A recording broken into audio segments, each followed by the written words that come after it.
A beautiful weekend to you. This is Housing Development, the only TV program that advocates for the provision of low-cost, affordable, and accessible housing to all Nigerians, especially the low and no-income earners. As always, I am your housing diva, Flora Annie.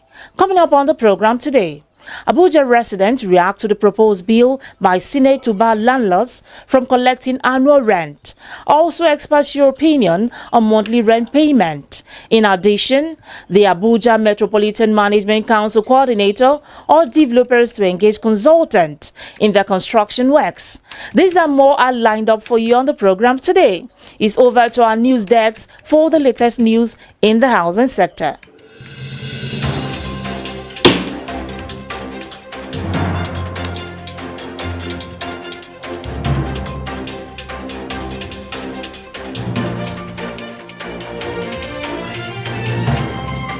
Aggrieved landlords and indigents of the Ijoka area of Ado-Ekiti in Ekiti State have protested government's delay in payment of compensation for their demolished buildings in the state capital. About 100 buildings, which were acquired in overriding public interest in 2016, were demolished 6 years ago at the Ijoka axis of Ado-Ekiti, close to the central market, to give way for the construction of a car park now being converted to a bus terminal by the state government. The expansive area, which was demolished by the administration of Governor Ayodele Fayose, ushered the construction of the ultra-modern Ado-Ekiti Central Market. Mr. Kehinde Adeosun, who spoke on behalf of the community, accused the government of foot-dragging in payment of their dues, lamenting that this has rendered many homeless and has brought trauma to property owners in the area. Family Homes Funds Limited, FHFL, has announced an investment of 3.9 billion naira, approximately 4 billion naira, in Kebbi State, northwest Nigeria, to kick off the development of 620 homes for low-income families. The announcement comes on the back of approval from the board of the Family Homes Funds to partner with the Kebbi State government towards the delivery of affordable housing for citizens, including civil servants, traders, and other categories of beneficiaries in the low-income bracket. As one of the single largest affordable housing investments in the history of the state, the funding will, among other things, help hundreds of families into the housing ladder, stimulate the local economy through the creation of up to 1,900 direct and indirect construction jobs, increase demand for SMEs and wider businesses supporting the house building industry, such as electricians. Speaking on the development, Mr. Femi Adewale, the managing director of Family Homes Funds, expressed the pleasure working with Kebbi State government to support the home ownership dreams of many families with limited income at their disposal.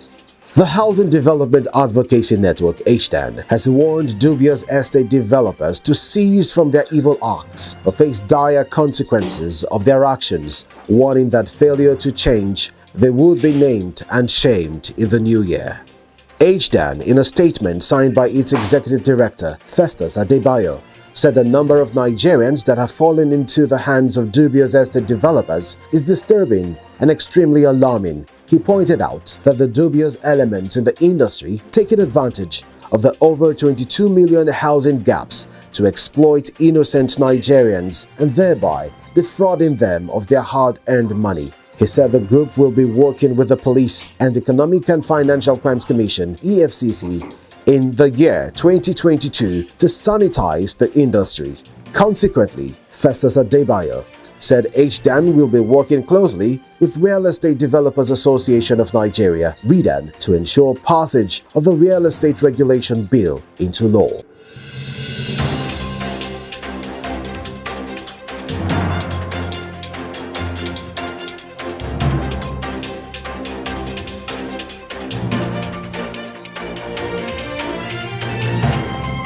Welcome back. You can visit www.africanhousingnews.com for more housing, finance, and construction news. A bill to seek to regulate the mode of payment of rent in the Federal Capital Territory has been introduced in the Senate recently.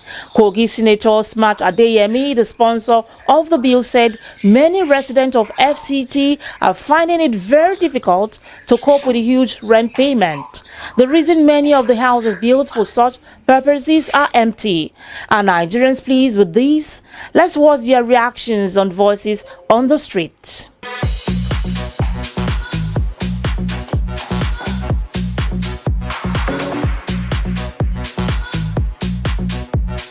If you are talking about hike in the rates of housing, first of all, you have to think about the materials. The reinforcements, the cement, the cost prices are on the high side. So we have to think about what we could do, necessary steps we are going to take to bring the prices of building materials down. If you bring them down, then the landlord or the owner of the houses will see how they can reduce the rents. I don't see it as being wonderfully a progress. The normal thing is for somebody to pay yearly or in every 6 months. It's a pity, particularly the housing you're talking about. We've been talking about housing we've been hearing about housing for come 2000. This is 2022 and there's no house for anybody. It's quite unfortunate. And these are things that are clearly defined in developed climate, where there's a projection, there's a strategic plan to accommodate everybody. Once you attain the age of 18, you are expected to be living on your own, and there's a provision, maybe a studio size or a room and parlor, self-com and all that. But in Nigeria, it's a pity. Over time, there should be supposed to be a sustainable housing policy that will take care of the high and the low. Those who are actually working, for instance, maybe from level 6 to about 10 in Abuja now, who are working in federal ministry department and agencies, they live in far places like Niger State, they live in Nasarawa State, they could not even afford. Meanwhile, 70% of the big buildings you see around in Abuja, mansions and all that, are not being occupied. You are saying people should pay monthly or weekly, but there's going to still be a problem. How many people are within the employment cycle? How many people are income stable? Huh? So whatever formula they bring, the only solution is that let them create a middle class. Let them have something tangible that they can fall back on. But when there's a serious unemployment, then you are saying people should pay monthly or weekly. That doesn't make any meaning. The legislature is articulating a bill that tenants will be paying monthly. They can equally enact a law, a bill that the developers can comply in terms of quality control, in terms of standard. You understand? There's a council for Nigeria, something in general like that, and they belong to professional bodies. What are these bodies doing? I don't know where the buildings are collapsing. National Assembly will pass the bill and they agree for you to pay like 2 years. And what happens? You lose the job. They say, how can you pay? There is no means. So there is no insurance in Nigeria.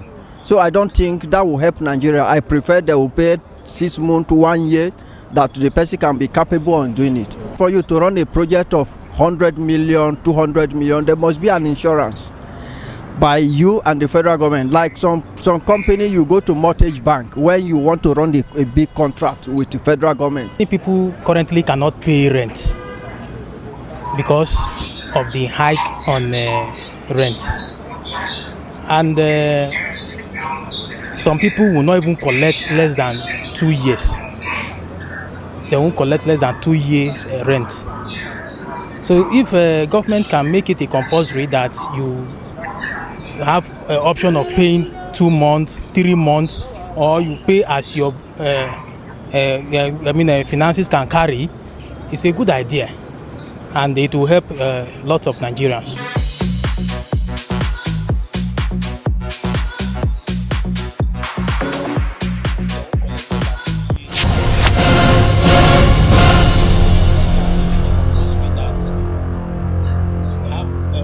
Mixed reactions there on voices on the streets on the proposed bill, seeking to make it an offence for any landlord to demand payment of advance rent from tenants of residential and office buildings and spaces beyond 3 months. Still on the issue of monthly rent payment, the stakeholders have this to say. Economic indicators have shown that payment for a year or more in arrears affected affordability, thereby increasing shelter gap, hence the need for legislation. Reacting to this, Prince Oluseyi Lufadeju, Chairman Board of Trustee, Redden, says the outcry and worrying by people over the resolve is not necessary as both systems are being operated in Nigeria at the present. I do not really see why the outcry, why people are worried about paying rents in monthly or yearly. Because in any case, both systems are in operation in the country at the present moment. Some people are paying monthly, some people are paying yearly. So it depends on who is talking, who wants to determine whether to pay rent either monthly or yearly. If it's the developer, the landlord, the person who is building properties for rent and for sale, of course, such a person will prefer to get his rent yearly, because then he will have opportunity to have bulk money to continue development. You will have less problems in terms of administration of rent on a monthly basis or on a yearly basis. And of course, it makes it easy for him to ensure that there is full utilization of the property for the full year instead of having just for a few months. He, however, pins the problem on shortage of houses, stating that the system should be flexible and left to the market forces to determine. The whole problem is due to shortage of accommodation. If we have sufficient properties and everybody has access, the problem will not be there, it will not linger. And I think it has to do with the development of our credit system. If people have a credit rating that will ensure that they are in a position to pay their rent, there won't be any problem, there won't be any need for the landlord to be asking for yearly payment, because he knows that the rent payment is guaranteed because the person has a good rating. In terms of having good credit, he will not default in payment of rent. Mrs. Erizua Agbontine, a resident of FCT, in her reaction, says what is necessary at this point is for the government to make our laws people-friendly, as this will help the common man. I think it's for us to make our laws and our initiatives people-friendly, because everybody is not a pauper in Nigeria, and everybody is not a millionaire. So we look at it. Where do the majority of the people stand? And it is what is people-friendly. A man who lives in a penthouse, in a skyscraper, will not even be thinking of paying monthly because he has other things to do with his money. But there are those of us who don't live in penthouses, but live in, houses for the masses. And the truth is that you don't pay rent from the money you have not earned. While many condemn the idea on the basis of lack of institution and delaying court judgments to support monthly rent payments in the case of default, few are of the opinion that Nigeria cannot operate in isolation, saying it is the practice globally. My name is Andrew Chimponda, the Group Chief Executive and Managing Director of Shelter Afrique. I strongly endorse the housing program and housing show, and I think you should keep watching it. Thank you.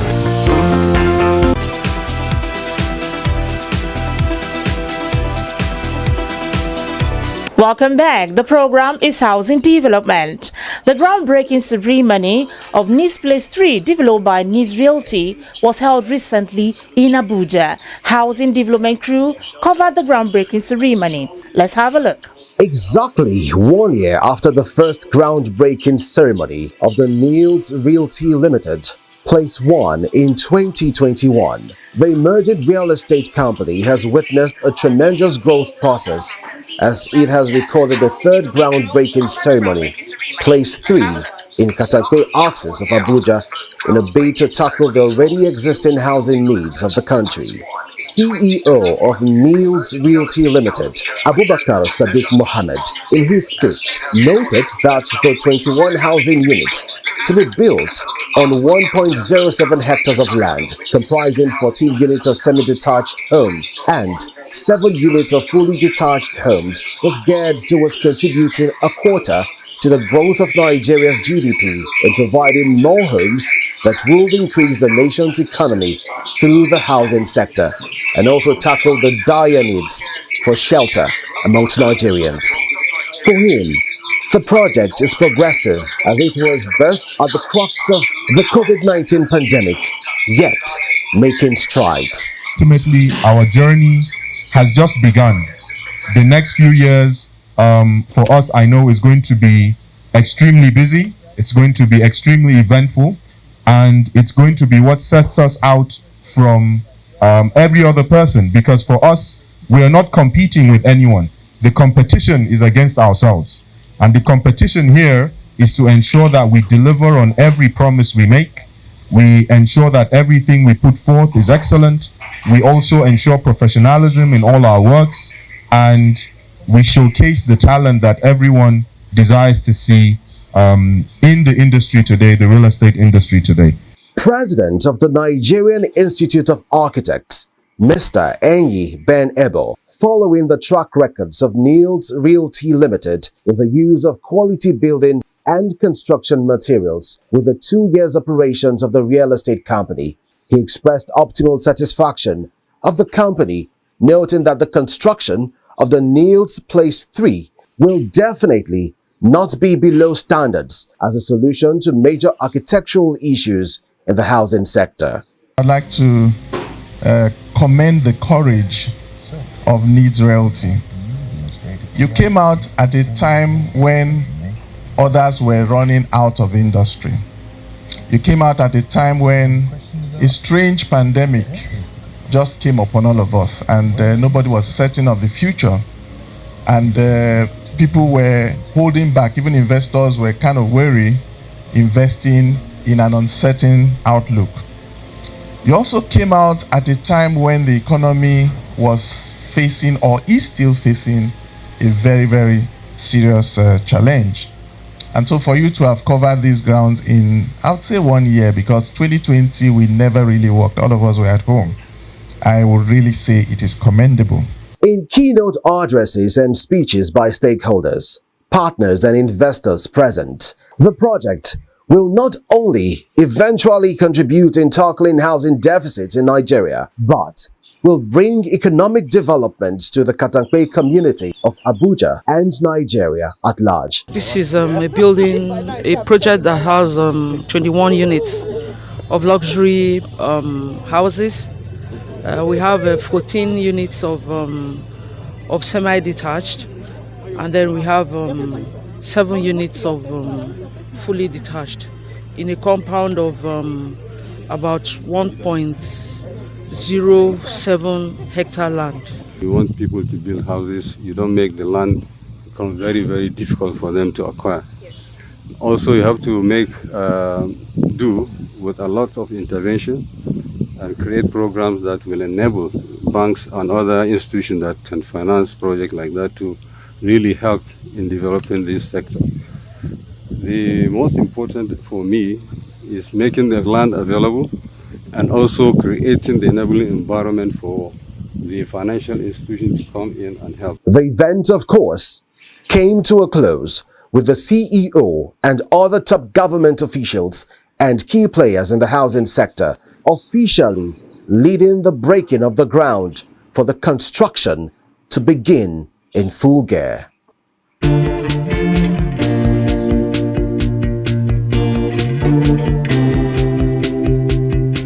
Are you tired of shifting through classified ads and online directories to find your new home ownership or rental through mortgages and more? No more stress of finding units and setting up viewings. Connect with many trusted real estate and construction companies that specialize in affordable products. Oh yes, relief has come with the Abuja International Housing Show 2022, where you will not only meet real estate and construction stakeholders, but also meet the companies that can help you own affordable homes, purchase affordable building materials, and others for your building projects. Or are you a housing or construction stakeholder or organization looking to meet other fantabulous brains and faces making things happen in the housing sector? Look no further. The 16th Abuja International Housing Show is for you and yours. It is the largest housing and construction event in Africa. Come, exhibit, network, and make sales. Live from July 25th to 28th,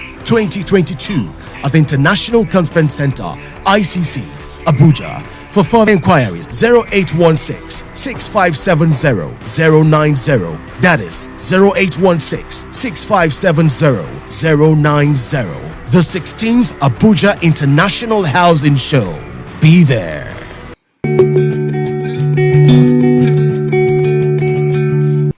Welcome back. You're watching Housing Development.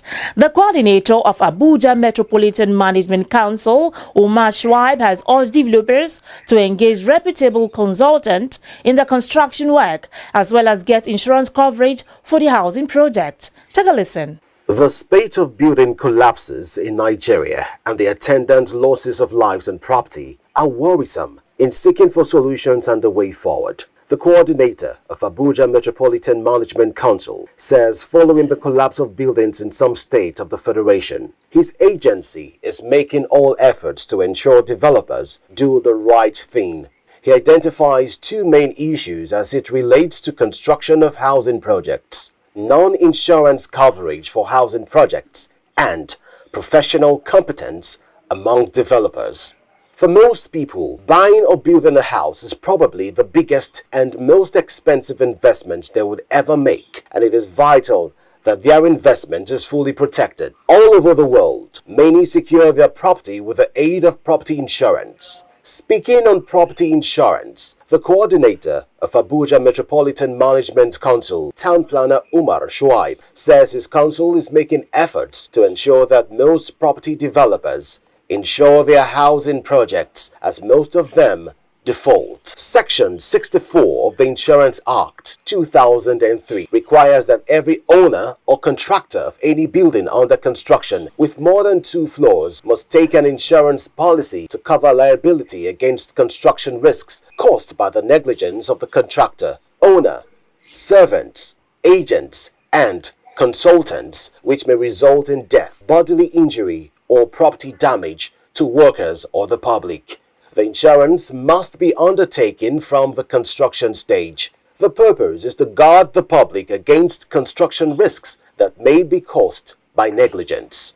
Speaking further, Town Planner Umar Shuaib also harped the need for developers to engage reputable consultants for construction projects. In the construction of housing projects, it's not enough to hire the services of a professional building contractor, but also to listen and implement their instructions. Also, follow the working drawings and specifications provided by the architect and structural engineer. Do not substitute cheaper products that are not appropriate for the job.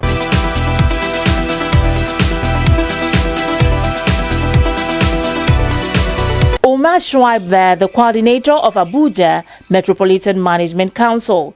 Coming up next is Brains and Hammers.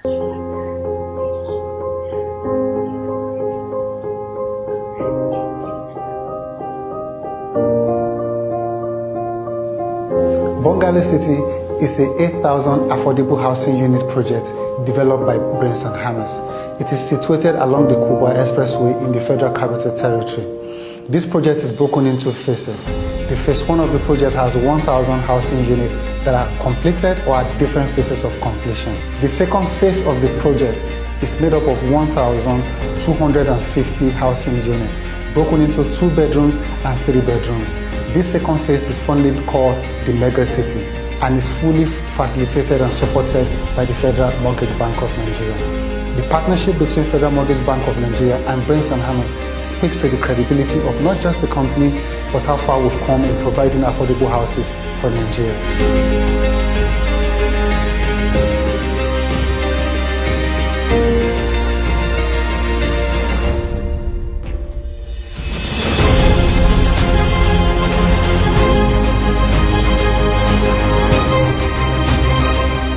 For the 1,250 units in the mega city, our clients will have the unique opportunity of access to mortgage as well as rent-to-own opportunity, fully supported by the Federal Mortgage Bank of Nigeria. This was made possible because of, one, the expertise that Brains and Hammers bring to fore, the development capability of the company, as well as the readiness of the Federal Mortgage Bank of Nigeria to provide housing for civil servants and low-income earners, starting with the Federal Capital Territory.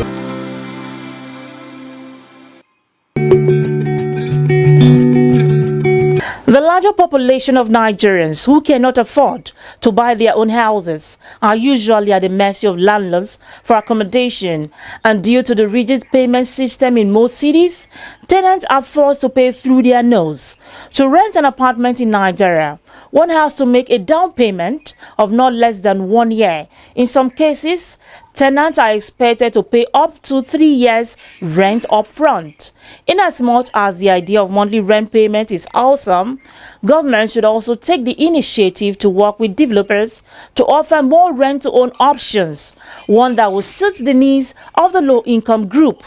On that note, I say thanks for watching Housing Development. If you miss any part of today's edition and you wish to watch it over again, you can do so via the YouTube channel Housing TV Africa. Keep it at the same time for the next edition of Housing Development. I remain your Housing Diva, Flora Annie. See you soon. For the next edition of Housing Development. I remain your Housing Diva, Flora Annie.